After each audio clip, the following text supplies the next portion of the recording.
Welcome to the Tech Egg. Don't get scrambled. Enjoy the video. You start by confirming exactly what you have. Wired 3. 5mm USB or Bluetooth headphones.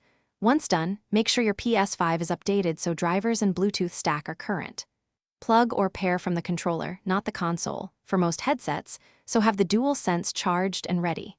You do this now because the controller mediates audio routing. Skipping updates or controller readiness can block pairing or mute audio unexpectedly. You plug a wired headset into the DualSense 3, 5mm jack, and immediately go to Settings, Sound to choose Output Device and adjust volume. If you have a USB headset, insert it into a front or rear USB port. Once connected, the PS5 usually lists it as an available audio device. Make sure to set microphone to your headset in the input settings. These steps ensure the system routes game and chat audio correctly and lets you control. You enable pairing on your Bluetooth headset and then open Settings Accessories Bluetooth Accessories to add the device. The DualSense acts as the intermediary for many headsets. Once paired, test sound in a party or game-based session and tweak the voice chat/game audio balance so you hear what matters most.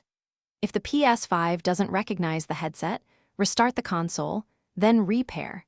This simple reboot resolves most driver and handshake issues quickly. Thanks for watching. Consider subscribing if I helped unscramble your problems.